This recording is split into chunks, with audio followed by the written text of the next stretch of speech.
एक समय का बात है, मैं एक बहुत ही weak, skinny, under height kid हुआ करता था, जिसका हाइट एवरेज गर्ल्स जितना भी नहीं पहुंच पा रहा था। गर्ल्स का भी हाइट मेरे से ज़्यादा हुआ करता था। एक समय क्लास 9th में जब मैं था, जब कोविड जस्ट ख़त्म हुआ था, हर कोई अपने ग्रोथ फेज से बाहर आ गया था। कई लोग बहुत कुछ किए थे उस टाइम पीरियड में, लेकिन मैं सिर्फ एक गेमर किड था जो कि गेम्स खेलते रह गया। मैं उस समय भी बहुत स्किनी था। मेरा एवरेज हाइट जो था वो गर्ल्स वाले हाइट से भी कम था। उस समय इतना ज़्यादा हायरार्की में लो फील करना मेरे अंदर एक बहुत बड़ा पेन ला के दिया। उसके पहले भी मैं जब लॉकडाउन से पहले जूनियर क्लासेस में था, उस समय भी मैं बुली हुआ करता था। बहुत सारे फाइट्स में इन्वॉल्व हो जाना बिना मतलब का, जहाँ पे जस्ट किसी रीज़न की वजह से सामने वाले आदमी के ईगो को हिट हो गया। उसको पता चल रहा है तुम बहुत एक ईजी टारगेट हो, तुम कुछ अटैक बैक भी नहीं कर पाओगे या फिर फाइट बैक नहीं कर पाओगे या फिर तुम अपने आप को प्रोटेक्ट नहीं कर पाओगे। तो किड्स के अंदर अपने ईगो को सेटिस्फाई करने के लिए दूसरों को हिट करना या फिर बुली करना किसी बच्चे को, ये बहुत कॉमन होता है एंड इसका शिकार बहुत लोग हो जाते हैं। तुम भी हो सकता है इसका शिकार हुए हो, क्योंकि अगर तुम बहुत ज़्यादा ओवर फैट हो या फिर स्किनी हो, हम लोग के अंदर चाइल्डहुड में कई बार सेल्फ वर्थ, सेल्फ रिस्पेक्ट, ये सब का कॉन्सेप्ट अच्छे से नहीं बैठा होता कि क्या होता है ये चीज़ें। लोग टीनेज में जब 18-20 ऐसा एज में आ जाते हैं तो भी इन कॉन्सेप्ट से सफ़र करते हैं कि वो लोग को पता नहीं होता भाई अपना सेल्फ रिस्पेक्ट कैसे होल्ड करना है। गर्ल्स के अराउंड, पीपल के अराउंड वो लोग एकदम जेस्टर मैक्स करते हैं, बोले तो एकदम क्लाउनिंग करते हैं, एकदम ओवर नाइस होते हैं एंड ये सारे कॉन्सेप्ट मेरे को उस समय बिल्कुल नहीं पता थे। एंड इसकी वजह से फिर बहुत सारे सिचुएशंस आए, बहुत ज़्यादा मैं बुली हुआ, बहुत सारे सोशल ग्रुप से आउटकास्ट बना। ऐसा समझो मैं लोगों में अच्छे से घुल मिल नहीं पाता था, क्योंकि जो लोग अपने आप को चैट समझते थे वो लोग वैसे लोगों के साथ ही रहना चाहते थे। मैं ऐसे ग्रुप के साथ रहता था जहाँ पे लोग स्किनी, गेमर्स, जिन लोगों का कोई सोसाइटी में हायरार्की में उतना कोई इज्जत नहीं करता, अगर तुम समझ पा रहे हो तो। And it was fucking painful for me, क्योंकि मेरे अंदर एक एम्बिशन हमेशा था कि हम लोग को कुछ ना कुछ अच्छा करना है, कुछ ना कुछ हायरार्की में टॉप प्लेसेस पे जाना है, अपने आप को ग्रो करना है। और ये सेल्फ इम्प्रूवमेंट का भूख मेरे अंदर बहुत पहले से था एंड इसलिए मैं समझा इन डिटेल, ऑटिज्म के साथ समझा कि कौन सी चीज़ें चेंज करने से मेरे को इंस्टेंटली रूम में रिस्पेक्ट किया जाएगा। और जो एक इजी टारगेट, वीक प्रेजेंस था, उसको मैं चेंज किया। जैसे सबसे पहला चेंज जो मैं किया वो था अपने फिज़िक को चेंज करना। होम वर्कआउट या फिर जिम जाना या फिर कैलिस्थेनिक्स या फिर कुछ भी प्रकार का वर्कआउट चालू करो जिससे तुम्हारा मसल थोड़ा सा बिल्ड होने का चालू हो, तुम्हारा बॉडी लैंग्वेज थोड़ा सा ओपन होने का चालू हो।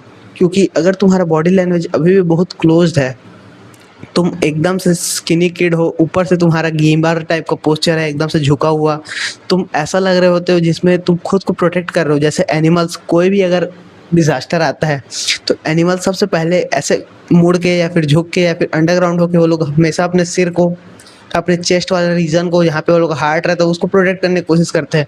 और वैसे ही अगर तुम खुद के चेस्ट को, फेस को बार बार ऐसे नीचे झुका के अगर प्रोटेक्ट करने का ट्राई कर रहे हो, तो ये एक बहुत ही वीक काइंड ऑफ सिग्नल देता है।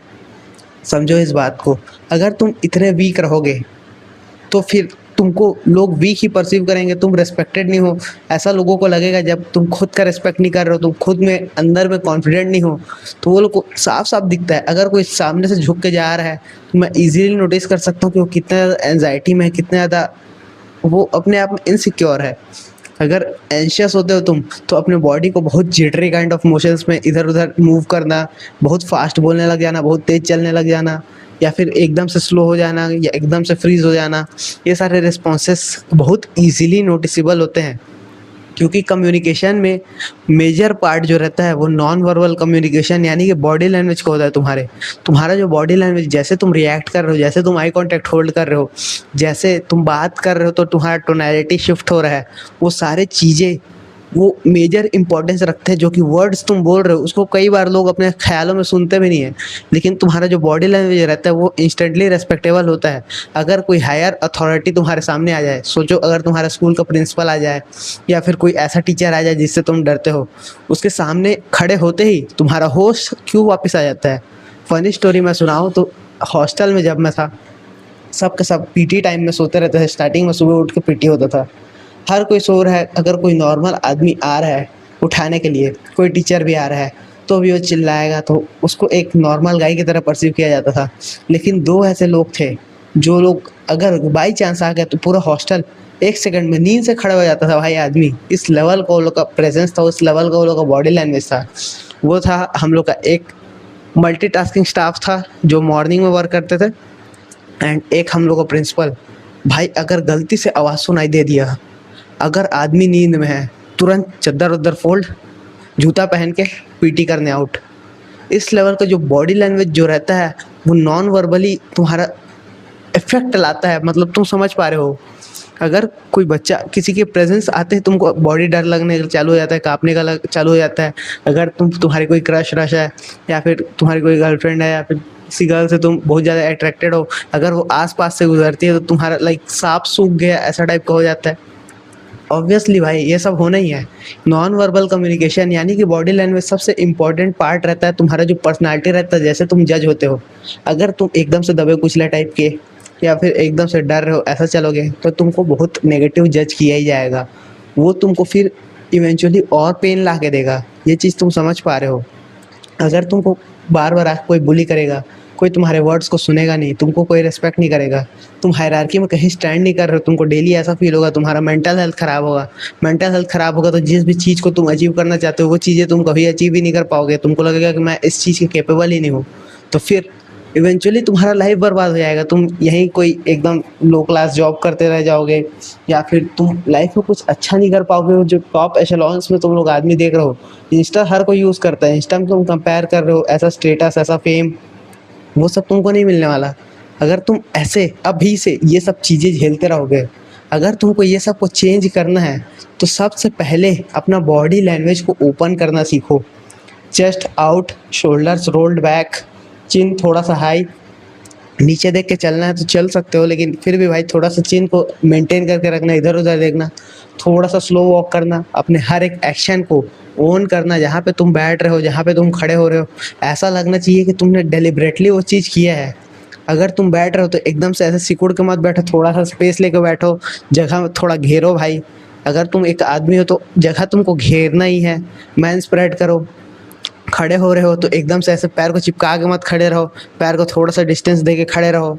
ये सारे जो बेसिक चीज़ें हैं, ये सारी चीज़ें तुम मूवीज़ से भी सीख सकते हो, जो तुम मेन कैरेक्टर्स देखते हो मूवीज़ में, जैसे कि कबीर सिंह हो गया, एनिमल हो गया, मार्को हो गया, और कौन कौन से मूवीज़ थे भाई, ऐसे जो डेडली काइंड ऑफ मूवीज़ रहते हैं, विक्रम हो गया। ऐसे जो मूवीज़ है जिसमें तुम्हारा मेन कैरेक्टर एक विलन टाइप का रहता है, जहाँ पे तुम उस कैरेक्टर से कुछ सीख सकते हो। वो कैरेक्टर से तुम अपना बॉडी लैंग्वेज देखो, उससे देखो कि वो कैसे वॉक कर रहा है, वो कैसे बात कर रहा है। अगर तुम वो सब चीज़ों को स्लोली अपने अंदर कॉपी करने के चालू करोगे, फैशन सेंस का बात नहीं कर रहा हूँ अभी तक मैं सिर्फ बॉडी लैंग्वेज का बात कर रहा हूँ। अगर तुम वो लोग का सिर्फ बॉडी लैंग्वेज कॉपी करने के चालू करोगे तो ये तुम्हारा लाइफ 360 डिग्री चेंज कर देगा भाई। कई लोग मूवीज़ नहीं देखते, कई लोग सॉन्ग्स नहीं सुनते, ये सारी चीज़ें मेरे को समझ में आती है। लेकिन अगर तुम वीडियो गेम खेल रहे हो, रील्स देख रहे हो, ये सब में समय बर्बाद कर ही रहे हो, तो क्यों ना तुम उसको एक ऐसा मूवी देखो जो कि अच्छे से प्रोड्यूस हुआ है, उसमें कोई क्रिएटिव चीज़, क्रिएटिव फ्लो उसमें लगा है जो कि तुमको उसको बनाने में मदद किया। फिर उसके बाद उसको तुम डायरेक्टली अगर एब्जॉर्ब कर पाओ, उससे कुछ सीख पाओ, ये तुम्हारा लाइफ चेंज करेगा भाई। अब मैं ऐसा नहीं बोल रहा हूँ कि वो लोग का एकदम टॉक्सिक ट्रेड्स देख के तुम वैसा कुछ करने का चालू कर दो, ऐसा बात नहीं है। लेकिन तुमको जस्ट अपना थोड़ा सा बॉडी लैंग्वेज, जो पर्सोना तुम कैरी कर रहे हो, उसको चेंज करने का ज़रूरत है। अगर तुमको अच्छे से ट्रीट होना है तो, अगर तुम कोई शिट तरीके में ट्रीट होना है जहाँ पे कोई भी आ रहा है, कोई भी मार के चले जा रहा है, कोई भी कुछ भी बोल दे रहा है, जहाँ पे तुम्हारा कोई इज्जत नहीं है, अगर तुमको ऐसे रहना है, ये सारी चीज़ें तुम सुन क्यों रहे हो अब तक? यहाँ से जस्ट फक ऑफ, मैं रियली यही बोलना चाहूँगा। लेकिन अगर तुमको चेंज करना है भाई, सबसे पहले अपना बॉडी लैंग्वेज ओपन करो, मूवीज़ देखो, उससे तुम डायरेक्टली कॉपी करो उनका एटिकेट्स, मैनर्स, जैसे वो एक्ट कर रहे हैं, जैसे वो बात कर रहे हैं, जैसे वो वॉक कर रहे हैं, हर एक जो बिहेवियर रहता है उनका, उसको कॉपी करो। थर्ड चीज़ जो है, अपने फिज़िक पे काम करो। तुम्हारा फिज़िक जो है ये एकदम स्किनी या फैट रहेगा तो तुमको इंस्टेंटली रेस्पेक्ट डाउन होता है। अगर इतना ज़्यादा जिम कल्चर आज चल चुका है कि जिम भाई पैक्ड है, जिस जिम में अभी मैं जा रहा हूँ अपने होम टाउन में, जिम में खड़े होने का जगह नहीं होता। अगर तुम उस ऐसे जिम वाले एरिया में रहते हो और जहाँ पे तुम्हारा पेट निकला है, तो ऑब्वियसली जो टॉप मैन रहते हैं, जो लोग अपने आप को रिस्पेक्ट करते हैं, वो लोग तुमको कभी रिस्पेक्ट नहीं करेंगे। कोई अगर स्किनी या फिर कोई एकदम फैट बंदा मेरे सामने आ जाता है, एकदम फैट आता है, तो उसका तो पहली बात कोई इज्जत ही नहीं बच जाता है। स्किनी रहता है तो थोड़ा समझ में आता है, क्योंकि अभी हम लोग टीन्स में हैं। मैं भी स्किनी ही हूँ, अभी तक उतना ज़्यादा बल्क अप नहीं किया हूँ। एंड फीमेल केस में अभी स्किनी किड्स या फिर बोले तो स्किनी मैन चल जाते हैं, लेकिन अभी के लिए ये सब ठीक है। लेकिन एज वी ग्रो ओल्डर, मैं जैसे जैसे बल्क करूँगा, मेरे लिए वो जो स्किनी किड है उसके लिए रिस्पेक्ट कम होते जाएगा। ये चीज़ समझो। तो अगर तुमको एज अ मैन ग्रो करना है सोसाइटी में, तो अपना रिस्पेक्ट गेन करने के लिए कम से कम अपना बॉडी वेट तो कम से कम सही रखो भाई। एकदम पतले मत लगो, एकदम मोटे मत लगो, तुम्हारा हर चीज़ फिटिंग आना चाहिए। तुम जिस तरीके से टॉक कर रहे हो, जिस तरीके से अपने आप को प्रेजेंट कर रहे हो सोसाइटी में, वो सारी चीज़ें अच्छी होनी चाहिए। अपना फैशन सेंस अगर तुमको सीखना है तो और दूसरे यूट्यूबर से देखो भाई, क्योंकि मैं खुद अभी फैशन में उतना ज़्यादा डीप नहीं हूँ, ये चीज़ समझो। एंड जब मैं सीखूंगा तब मैं तुम लोग के लिए वीडियो बना दूंगा। बट थोड़ा सा ये सारी चीज़ें जब तुम इम्प्लीमेंट करोगे, तो जो ब्रेन है तुम्हारा, वो प्रेजेंस बनता है स्लोली। विद टाइम मैं चेंज किया हूँ। तुम्हारा बात करने का जो स्टाइल है वो चेंज होने लग जाएगा जब तुम खुद को सेल्फ लव करने लग जाओगे, सेल्फ रिस्पेक्ट करने लग जाओगे। तुम्हारा बात करने से तुमको लगेगा कि तुम थोड़ा सा अपने आप को रिस्पेक्ट करते हो, तो सामने वाला भी रिस्पेक्ट करता है। एक लेवल ऑफ एरोगेंस लाओ। जब मैं किसी भी नए पर्सन से इंटरेक्ट करता हूँ, मैं थोड़ा सा एक इजी गाय या फिर easy target kind of interact करता हूँ, जिससे मेरे को समझ में आता है कि वो मेरे को कितना टेस्ट कर रहा है। अगर वो टेस्ट कर लेता है, उसके बाद फिर मेरे को थोड़ा सा बुली काइंड ऑफ करने का चालू करता है, फिर मैं वापस से अपने फॉर्म में आता हूँ, जहाँ पे मैं बाउंड्रीज पहले रखता हूँ। उसके बाद फिर मैं उसके बाउंड्रीज टेस्ट करने चालू करता हूँ। और कई लोग जो ऐसा फेक बैड बॉय पर्सोना बना के चलते रहते हैं, जो लोग दूसरों को बुली करते हैं, वो लोग अंदर से खुद वीक रहते हैं। ये चीज़ समझो, तुम उनसे बेहतर हो। मैं जब उन लोगों को टेस्ट करता हूँ बहुत सारे बाउंड्रीज को, तो वो लोग भाई एकदम से फोल्ड हो जाते हैं। वो लोग खुद का अपना इज्जत होल्ड नहीं कर पाते हैं, खुद को क्लाउन कर देते हैं, ऐसा समझो। और कई बार मैं वो लोग को भी बुली कर सकता हूँ, लेकिन मैं पावर डायनामिक समझता हूँ। मैं ऐसा समझता हूँ कि क्यों किसी को परेशान करना। एंड जो लोग परेशान हो रहे हैं ये सारी चीज़ों से, मैं खुद गुजरा हूँ। मेरे को पता है कि कितना गंदा लगता है भाई। तुम्हारा पेन तुमको हर रोज़ खाएगा। जब तुम्हारा मेंटल हेल्थ ख़राब होगा, तो मेंटल हेल्थ मेंटेन रखना, जिससे तुम्हारा बॉडी अच्छे से फंक्शन करे, बॉडी में एनर्जी कहीं पर ट्रैप ना हो, जिससे तुम्हारा बॉडी ग्रो कर सके। उसके बाद अपने लाइफ में कुछ अच्छा करना, ये तुम्हारे लिए बहुत इंपॉर्टेंट है। और अगर ये वीडियो तुमको थोड़ा सा भी हेल्प किया हो, तो top link in the description, मेरा पेड प्रोग्राम चेकआउट कर लो। अगर तुमको फुल ट्रांसफॉर्मेशन चाहिए, मैं एक बुलेट किड था, स्किनी किड। आज मैं चाहूँ तो लोगों को बुली कर सकता हूँ, लेकिन मैं उस पावर डायनेमिक को समझ के तुमको ये समझाना चाहता हूँ कि बुली का साइकोलॉजी क्या है, कैसे तुम अपने आप को प्रोटेक्ट कर सकते हो बुली से, कैसे अपने आप को कन्वर्ट कर सकते हो एक रिस्पेक्टेबल मैन में। एंड ये सारे जो साइकोलॉजी टिप्स है, ये डायरेक्टली तुमको एक पेड कोर्स में मिल जाएगा। अगर तुमको चेकआउट कर लेना तो चेकआउट कर लेना। मिलते हैं अगले वीडियो में, तब तक के लिए गुड बाय।